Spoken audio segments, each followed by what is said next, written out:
There's a brand new anime that just hit the airwaves in Japan called The Way of Pawn. Now, you'd think this would be a normal anime release, but plot twist, you actually can't watch this show anywhere. What's up, my anime fam? Today we'll talk about an anime show that you can't find on any popular streaming platform. That's right. Despite being made by the same acclaimed anime studio behind hits like Komi Can't Communicate and The Apothecary Diaries, not a single streaming site picked up the license for The Way of Pawn. Netflix, Hulu, Amazon, all passed on this series harder than your ex dumped you by leaving all your DMs on scene. So unless you feel like hoisting the black flag and sailing the high seas, the only way you can actually learn about this new show is by subscribing right here. Because thanks to fair use laws, I can spill all the tea on The Way of Pawn for you. Now, you might be wondering why such a seemingly normal anime with a popular studio and talented staff behind it gets completely snubbed across the board. Well, grab some snacks and get cozy, my dudes, because we are going to uncover the tragic tale behind The Way of Pawn piece by piece. First off, this anime looks straight up stunning in terms of visuals. The character designer is none other than Negi Haruba, creator of the quintessential quintuplets. That means our main cast of girls looks suspiciously close to the Nakano sisters themselves, with gorgeous flowing hair, stylish outfits, and the whole anime girl package. And you would think that eye candy alone would have gotten streaming sites drooling at the chance to license this series, right? I mean, if it looks anything like the Q-tips, it's gotta have appeal.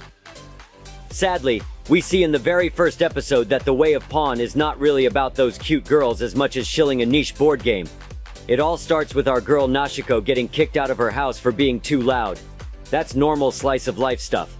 But then, she discovers a magical mahjong tile that transforms into a spirit named Chumbo. And that's when the reality hit me like a truck full of mahjong tiles. This is an anime about the game mahjong. For those not in the know, mahjong is a traditional Chinese tile game with rules that are more complex than assembling IKEA furniture. It's very popular with older folks, but definitely more of a grandma-level interest than mainstream appeal. I remember playing this game on my old Nokia phone, and it took me weeks to figure out how to actually play and win this game. But to be honest, even after getting to know how to play mahjong, the game would bore the crap out of me. And I know some of you are thinking, but there are popular anime about boring games like Shogi and Go, so why couldn't this work? That's an excellent question, my friend. Now, the answer lies in looking at what makes shows like March Comes In, Like a Lion, or Ryman's Club work, when their core premise revolves around a board game. In March Comes In, Like a Lion's case uses shogi matches as a window into the complicated relationship between one's passion and isolation.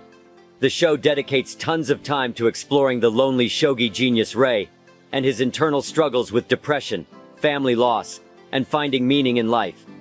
In contrast, Ryman's Club focuses heavily on building a sweet high school romance between a shogi expert and a boy determined to beat her before confessing his love. It uses the will they won't they tension of the games as excitement for their burgeoning relationship. Both series make the game itself secondary to compelling interpersonal stories and relationships. Unfortunately, The Way of Pawn does no such thing. After Chumbo explains mahjong for what feels like 20 straight minutes, the first episode just ends with Nashiko playing her first game against her dad. That's it. No drama, no insight into relationships, and not even hints at Nashville's personality beyond loud girl who likes idols sometimes. I thought maybe the second episode would get better, but all it does is introduce even more exposition about mahjong rules and the rich foreign student character Riche, whose personality rivals a stale piece of bread. Oh, and to top it off, they confirmed that the creepy CG-looking animation used for the mahjong scenes will continue haunting my nightmares. So I think my hopes for this show were clearly set way too high. Maybe the writer of this show was super bored, and mahjong was the only thing he could think of that day, which is why he based his entire show on this boring game with some sub-elements that are barely watchable. And that right there really illustrates the core tragedy behind The Way of Pawn's journey into obscurity. Rather than use mahjong as a vehicle for compelling storytelling like March Comes In, Like a Lion, or Ryman's Club, this anime basically treats it like an infomercial. It expects you to sit through a 20-plus minute mahjong tutorial not once, but twice, with zero attempts to flesh out characters or relationships to latch onto. Most of the girls might as well be cardboard cutouts holding mahjong tiles for all the personality we get from them. The only bits of characterization we get are Nashville's 5-second idle dance at the start, and Risha's name being a lame pun. That's it. I swear, even National Geographic documentaries are far more interesting than this anime. People who commit heinous crimes should be punished by making them watch this entire show in one sitting. I am pretty sure they can't even make it halfway through this series. Heck, the side girl Isami doesn't even get a backstory in 2 full episodes. She solely exists to info dump rules that the Mahjong bird spirit easily could have explained. It is pure lazy writing and such wasted potential, given the talent behind this otherwise. With all that said, I totally understand why streaming sites took a hard pass on licensing this show outside of Japan. Let's be real here, guys. Who watches anime for 20+ minutes of Mahjong strategies? Maybe the hardcore players, but certainly not me. Don't get me wrong, you can see moments where the fantastic animation team and directors let their skills shine through with little references and parodies. But those fleeting moments of creativity are just drips of water in an otherwise empty Mahjong tile ocean.